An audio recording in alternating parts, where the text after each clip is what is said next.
ঈদের নামাজ ও ঈদের দিনের সুন্নাহ সমূহ জানতে চাই। ঈদের দিনের অনেকগুলো মাসনুন আমল আছে। এর মধ্যে সবচেয়ে বেশি পরিমাণে যে আমলটি করতে হয় ঈদকে কেন্দ্র করে সেটা তাকবীর পাঠ করা, আল্লাহু আকবার আল্লাহু আকবার, লা ইলাহা ইল্লাল্লাহ আল্লাহু আকবার আল্লাহু আকবার ওয়া লিল্লাহিল হামদ। ঈদুল ফিতরে এটা শুরু হয় হলো ঈদের চাঁদ দেখা যাওয়ার পর থেকে নিয়ে ঈদের নামাজ পর্যন্ত। আর ঈদুল আজহাতে শুরু হয় হলো জিলহজ মাসের চাঁদ দেখা যাওয়ার পর থেকে নিয়ে কোরবানি পর্যন্ত, অর্থাৎ 10 দিন পর্যন্ত। তো এটা হলো সবচেয়ে কমন সুন্নাহ এবং বেশি পরিমাণে করার জন্য। এমনকি ঈদগাহে আসার সময় তাকবীর বলতে বলতে আসা, ঈদগাহে এসেও বেশি বেশি করে তাকবীর পাঠ করা, এটা হলো ঈদের মাসনুন আমল। আর এর বাহিরে ঈদের আরো অনেক সুন্নাহ আছে, যেমন ঈদ উপলক্ষে উত্তম পোশাকটা পরিধান করা। উত্তম পোশাক, নতুন না কিন্তু, যে কয়টা আছে এর মধ্যে সবচেয়ে ভালোটা পরা হলো মুস্তাহাব বা উত্তম। ঈদ উপলক্ষে আরেকটা গুরুত্বপূর্ণ আমল হলো আর্লি মর্নিং ঘুম থেকে ওঠা ঈদের দিন, ফজর নামাজ মহল্লা মসজিদের জামাতের সাথে পড়া। এই সুন্নাত সবচেয়ে বেশি খেলাফ হয় আমাদের, কারণ চাঁদ রাত আমাদের অনেক কেনাকাটা করা লাগে, অনেক ফুর্তি ফার্তা করা লাগে, মহিলাদের অনেক গোছ গাছ করা লাগে, এগুলো করতে করতে দেরি হয়ে যায়। ওই দিন ফজরে মুসল্লি থাকে সবচাইতে কম। পুরো রমজান ধরে মুসল্লি যা থাকে ঈদের দিন তার চাইতে পরিমাণে অনেক কম থাকে। এটা হলো আমাদের একটা ত্রুটি। ঈদের দিনের আরেকটা গুরুত্বপূর্ণ আমল হলো উত্তম রূপে গোসল করা, আরেকটা আমল হলো মেসওয়াক করা, আরেকটা আমল হলো সুগন্ধি ব্যবহার করা, আরেকটা আমল হলো ঈদুল ফিতর যদি হয় তাহলে সেক্ষেত্রে কিছু খেজুর টেজুর বা মিষ্টি মুখ করে তারপর ঈদগাহে আসা। ঈদের আরেকটা সুন্নত হলো এক রাস্তায় আসা, আরেক রাস্তায় যাওয়া। ঈদের অনেকগুলো সুন্নাহ আছে যে সুন্নাহগুলো আমরা পালন করার মাধ্যমে ঈদটা অর্থবহ হয়ে উঠবে। ঈদকে কেন্দ্র করে অনেক অনাচারও আছে, যেমন ঈদকে কেন্দ্র করে দেখা যায় গান বাজনার ভিতরে ডুবে যায় মানুষ, ঈদের আনন্দ করতে গিয়ে নামাজের খবর নাই। এগুলো যেন না হয়, একজন মুসলমান ঈদে সে জিনিসটা আমাদের খেয়াল রাখতে হবে। কোন কোন সম্পদের জাকাত দিতে হবে এবং কত শতাংশ করে জাকাত দিতে হবে, খুবই গুরুত্বপূর্ণ এবং মৌলিক একটা প্রশ্ন।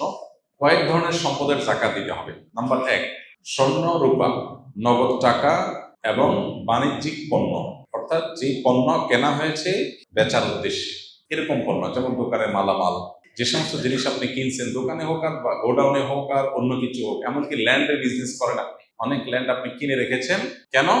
আপনার উদ্দেশ্য হলো এটা আপনি বিক্রি করবেন, অর্থাৎ এটা আপনার বাণিজ্যিক পণ্যের অন্তর্ভুক্ত। এরকম যদি হয় তাহলে সেক্ষেত্রে এই সকল পণ্যের জাকাত দিতে হয়। এইসব পণ্য এবং এইসব জিনিস, অর্থাৎ নগদ অর্থ, স্বর্ণরূপা এবং বাণিজ্যিক পণ্য, নগদ অর্থ, স্বর্ণরূপা, এই সব সম্পদের জাকাত দিতে হয় বছরে একবার 2.5% করে। অর্থাৎ 1 বছর যদি এটা আপনার কাছে থাকে তাহলে জাকাত দিতে হবে কত পার্সেন্ট? 2.5%। 1 লাখ টাকা থাকলে 2,500 টাকা, 1 লাখ টাকা স্বর্ণ থাকলে, স্বর্ণ রূপা মিলিয়ে থাকলে 2,500। শুধু স্বর্ণ যদি থাকে তাহলে 7.5 ভরির আগে জাকাত আসে না। স্বর্ণের সাথে যদি একটু রূপা থাকে বা ক্যাশ টাকা থাকে তাহলে দুইটার অর্থ মিলায়া 7.5 স্বর্ণ হওয়া জরুরি না, তখন 52.5 ভরি রূপার সমান মূল্য হলেই হয়ে যায়, যেটা 2 লাখ প্লাস টাকা হলে আজকাল হয়ে যায়। তো এই যে স্বর্ণ এবং রূপা এবং নগদ অর্থ, বাণিজ্যিক পণ্য, এগুলোর জাকাত একভাবে হয়। নাম্বার 2, গবাদি পশু। গবাদি পশুর জাকাত সেটা দেওয়া লাগে যদি গবাদি পশু আপনার চরে পড়ে খায় এবং একটা নির্দিষ্ট নেশা পরিমাণে পৌঁছায়। গরু হলে এতগুলো, ছাগল হলো এতগুলো, তারপর আপনার উট হলে এতগুলো, এগুলো হলো জাকাতযোগ্য সম্পদ।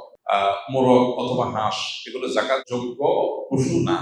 হ্যাঁ, এগুলোর জাকাত হবে যদি কেউ মুরগির ফার্মের বিজনেস করে, যে মুরগি কিনেছেন তিনি এটা বিক্রি করবেন, তখন একটা বাণিজ্যিক পণ্য হিসেবে জাকাত আসবে। পশু হিসেবে জাকাত আসবে শুধুমাত্র এই যে ছাগল, ভেড়া, দুম্বা, গরু এবং উট, মহিষ, এগুলোর জাকাত আসবে। এগুলো নির্দিষ্ট নেশা বলে, কোনোটা 40টা, কোনোটা 5টা, আকার অনুযায়ী আপনার জাকাত আসবে। এগুলোর বছরে একবার জাকাত আসে।